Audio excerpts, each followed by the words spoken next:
5 tips అయితే చెప్పబోతున్నాను కాంపౌండ్ని correct పద్ధతిలో మెల్ట్ చేసుకోవడానికి. హలో అండి, నమస్తే.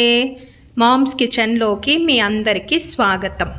థంబ్నెయిల్ చూసారు కదా, మీకు అర్థమయ్యే ఉంటుంది. క్లాస్ 3లో నేను కాంపౌండ్ని కరెక్ట్ పద్ధతిలో ఎలా మెల్ట్ చేసుకోవాలా అనేది చూపిస్తున్నాను. నేను చెప్పే టిప్స్ని ఫాలో అవుతూ మీరు కాంపౌండ్ని మెల్ట్ చేసుకుంటే మీ చాక్లెట్స్ మిలమిలా మెరిసిపోతాయి. అదేనండి, షైనీగా కనిపిస్తాయి. అలాగే టేస్ట్ కూడా చాలా బాగా ఉంటుంది. కొత్తగా మన ఛానల్ ఎవరైనా చూస్తూ ఉంటే ముందు క్లాసెస్ లింక్స్ డిస్క్రిప్షన్లో ఉంటాయి, చూడండి. బేసిక్ 3 టైప్స్ ఆఫ్ కాంపౌండ్స్ తీసుకున్నాను. Dark milk, white compounds. Dark మిల్క్తో కంపేర్ చేస్తే వైట్ కాంపౌండ్ సెన్సిటివ్గా ఉంటుంది. సో వైట్ కాంపౌండ్ని మెల్ట్ చేసుకునేటప్పుడు కొంచెం కాషియస్తో మనం మెల్ట్ చేసుకోవాలి. ఈ కాంపౌండ్స్ మీకు కేక్స్ మెటీరియల్ అమ్ముతారు కదా, ఆ షాప్లో దొరుకుతాయి. లేకపోతే ఆన్లైన్లో అయినా పర్చేస్ చేసుకోవచ్చు.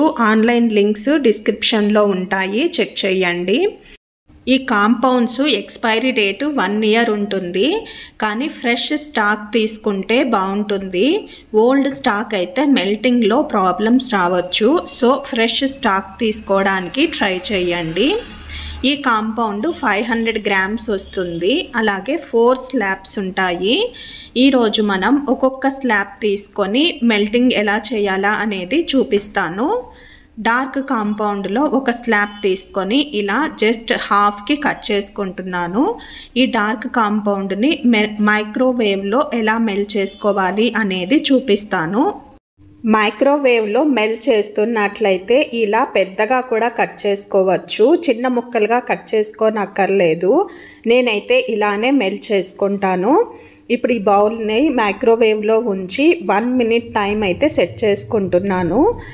1 మినిట్ అనేది కంటిన్యూస్గా చేయకూడదండి. కంటిన్యూస్గా చేస్తే కాంపౌండ్ అనేది మాడిపోయే ప్రమాదం ఉంది.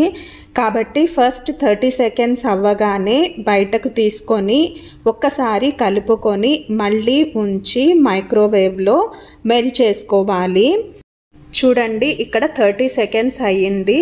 ఇప్పుడు బయటకు తీసి నేను ఒక్కసారి అటు ఇటుగా కదిపి మళ్ళీ ఉంచి మెల్ట్ చేసుకుంటున్నాను.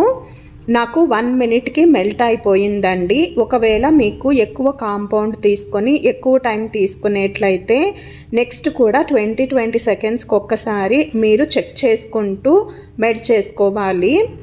అలాగే మైక్రోవేవ్లో మెల్ట్ చేస్తున్నప్పుడు మైక్రోవేవ్ సేఫ్ బౌల్స్ ఖచ్చితంగా యూజ్ చేయాలి. కాంపౌండ్ బౌల్లో ఎటువంటి స్పాచులాస్ కానీ స్పూన్స్ కానీ ఉంచి మైక్రోవేవ్లో పెట్టకూడదు.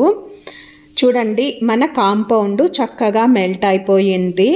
ఇది కాస్త వేడిగా ఉంటుందండి. ఆ వేడి చల్లారేంత వరకు స్పాచులాతో కలుపుతూ చల్లార్చుకోవాలి.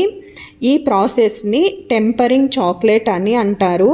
మనము ఎంత చక్కగా కలుపుకుంటే మన చాక్లెట్స్ అంత షైనీగా వస్తాయి. కాంపౌండ్ వేడిగా ఉన్నప్పుడు మౌల్స్లో అస్సలు వేయకూడదండి. అది రూమ్ టెంపరేచర్లోకి వచ్చిన తర్వాతనే మనము మౌల్స్ని ఫిల్ చేసుకోవాలి. మిల్క్ కాంపౌండ్ని ఒక స్లాబ్ తీసుకొని చిన్న చిన్న ముక్కలుగా కట్ చేసుకుంటున్నాను. ఈ కాంపౌండ్ని డబల్ బాయిలర్ మెథడ్లో మెల్ట్ చేసుకుందాము. చాక్లెట్స్ తయారు చేయడానికి యూస్ చేసే ప్రతి ఒక్క వస్తువు అలాగే మన చేతులు క్లీన్గా డ్రైగా ఉండాలండి. క్లీన్గా ఎలాగో మనం ఉంచుకుంటాము, కానీ డ్రైగా ఉండడం కూడా అంతే ఇంపార్టెంట్. ఒకవేళ కొంచెం కూడా మాయిశ్చర్ ఉంటే చాక్లెట్స్ అనేవి త్వరగా పాడైపోతాయి. సో జాగ్రత్తగా చేసుకోవాలి. కట్ చేసుకున్న కాంపౌండ్ని ఒక బౌల్లోకి తీసుకున్నాను. గాజు బౌలే కాకుండా మీరు స్టీల్ బౌల్ అయినా కూడా తీసుకోవచ్చు. అలాగే ఒక గిన్నెలో వేడి నీళ్ళు తీసుకున్నాను. ఇవి స్టీమింగ్ హాట్లో ఉన్నాయండి. ఈ బౌల్ మీద కాంపౌండ్ బౌల్ని ఉంచి కలుపుతూ మెల్ట్ చేసుకోవాలి. మనము వేడి నీళ్ళు తీసుకున్న బౌలు చిన్నదిగా ఉండాలి. అలాగే కాంపౌండ్ తీసుకున్న బౌలు పెద్దదిగా ఉండాలి. ఎందుకంటే ఆ నీటి నుంచి వచ్చే స్టీమ్ అనేది ఈ చాక్లెట్లోకి వెళ్ళకుండా చూసుకోవాలి. స్టీమ్ కాంపౌండ్లోకి వెళితే కాంపౌండ్ సీజ్ అయిపోతుంది, అంటే గట్టిగా అయిపోతుంది.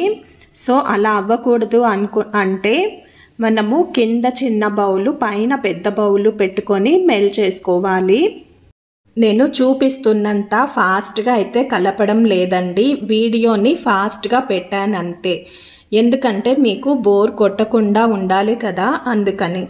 కాంపౌండ్ మెల్ట్ అయిపోయింది చూస్తున్నారు కదా. ఇక హాట్ వాటర్ని పక్కన పెట్టేసి ఈ కాంపౌండ్ని మనము వేడి చల్లారేంత వరకు కలుపుతూ చల్లార్చుకోవాలన్నమాట.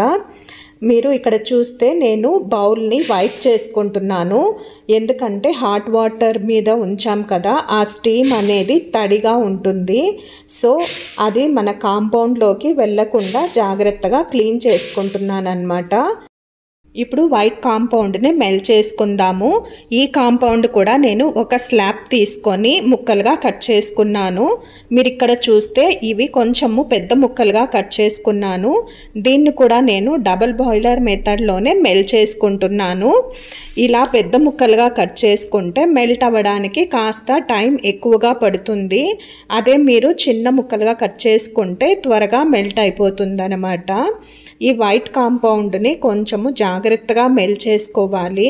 దీన్ని మాత్రము కంటిన్యూస్గా కలుపుతూ మెల్ట్ చేసుకోవాలి. ఈ మెథడ్లో మనము కాంపౌండ్స్ని మెల్ట్ చేసుకోవడానికి కొంచెం టైం ఎక్కువ పడుతుంది, అంటే 5 to 6 minutes పడుతుంది. అదే మైక్రోవేవ్లో అయితే మనము 1-1.5 minutes మెల్ట్ చేసేసుకోవచ్చు ఈజీగా. వైట్ కాంపౌండ్ కూడా చక్కగా మెల్ట్ చేసుకున్నాము. చూడండి, మన 3 కాంపౌండ్స్ మెల్ట్ అయ్యి రెడీగా ఉన్నాయి. టెంపరేచర్ కూడా తగ్గిపోయి ఉంది. సో ఇప్పుడు మనము మౌల్స్లో ఫిల్ చేసుకుందాము. మనం ఏ మౌల్స్ తీసుకున్నా కూడా అవి క్లీన్గా డ్రైగా ఉండాలి. చెప్పాను కదా, మాయిశ్చర్ అనేది అస్సలు ఉండకూడదు. ఈ మౌల్స్ని ఫిల్ చేసుకునేటప్పుడు కాంపౌండ్ అనేది కరెక్ట్ టెంపరేచర్లో ఉండాలి, అంటే అలా వేడిగా ఉండకూడదు, అలాగే చల్లగా కూడా ఉండకూడదు. అది ఎలా తెలుసుకోవాలి అంటే మనం కాంపౌండ్ని టచ్ చేసినప్పుడు నార్మల్గా ఉండాలి, అంటే అలా చల్లగా ఉండకూడదు, అలాగని గోరువెచ్చగా కూడా ఉండకూడదు. కరెక్ట్గా ఉన్నప్పుడు మనం మౌల్డ్ని ఫిల్ చేసుకోవాలి. చూడండి, ఇక్కడ ఫిల్ చేసుకున్న తర్వాత ట్యాప్ చేసుకోవాలి మౌల్స్ని. ట్యాప్ చేసుకోకపోతే ఏమవుతుంది అనేది నేను లాస్ట్లో చూపిస్తాను, చూడండి. ఇప్పుడు 3 కాంపౌండ్స్ని నేను ఈ మౌల్డ్లో ఫిల్ చేసుకొని ఫ్రిడ్జ్లో పెట్టుకుంటున్నాను ఒక 10 minutes పాటు. ఈ బార్ మౌల్డ్ని కూడా 3 కాంపౌండ్స్తో ఫిల్ చేసుకొని ఫ్రిడ్జ్లో ఉంచి సెట్ చేసుకుందాము 10 minutes పాటు. నేను చెప్పే ఈ ఇన్ఫర్మేషను మీకు కొంచెమైనా నచ్చినట్లయితే లైక్ చేయండి. మీరు లైక్ చేయడం వలన ఈ వీడియో అనేది ఇంకొంతమందికి రీచ్ అవుతుంది. అలాగే ఏం నచ్చిందో కూడా నాకు కామెంట్ చేయండి. మన ఛానల్ని ఫస్ట్ టైం చూస్తున్నట్లయితే సబ్స్క్రైబ్ చేసుకోండి. ముందు చాలా చాక్లెట్ వీడియోస్ అయితే మన ఛానల్లో రాబోతున్నాయి. చాక్లెట్స్ సెట్ అయిపోయాయండి. ఇప్పుడు వీటిని డీమోల్డ్ చేసుకుందాము. చూడండి ఎంత చక్కగా వచ్చేస్తున్నాయో, షైనింగ్ కూడా చూడండి ఎంత బాగున్నాయో. మనము కాంపౌండ్ని చక్కగా మెల్ట్ చేసుకొని టెంపర్ చేసుకుంటే చాక్లెట్స్ ఇలా షైనీగా వస్తాయి, అలాగే ఈజీగా డీమోల్డ్ కూడా అవుతాయి. ట్యాప్ చేసుకోకపోతే ఏమవుతుందో చూపిస్తానన్నాను కదా, మీరు చూడండి ఇక్కడ మిల్క్ కాంపౌండ్కి అక్కడక్కడ హోల్స్ ఉన్నాయి. సరిగ్గా ట్యాప్ చేసుకోకపోతే అలా హోల్స్ వస్తాయన్నమాట చాక్లెట్కి. సో మౌల్డ్ని ఫిల్ చేసిన తర్వాత చక్కగా ట్యాప్ చేసుకొని తర్వాతనే ఫ్రిడ్జ్లో ఉంచుకోవాలి. ఈ బార్ మౌల్స్ కూడా ఎంత చక్కగా డీమోల్డ్ అయ్యాయో చూడండి. మనము కరెక్ట్ టెంపరేచర్లో ఉన్నప్పుడు కాంపౌండ్ని మౌల్స్లో ఫిల్ చేసుకుంటే ఇలా ఈజీగా వచ్చేస్తాయి, అలాగే షైనీగా కూడా ఉంటాయి మన చాక్లెట్స్. ఓకే అండి, ఈ ఇన్ఫర్మేషన్ మీకు నచ్చిందనే అనుకుంటున్నాను. మళ్ళీ ఇంకో వీడియోలో కలుద్దాము. అంతవరకు జై శ్రీరామ్.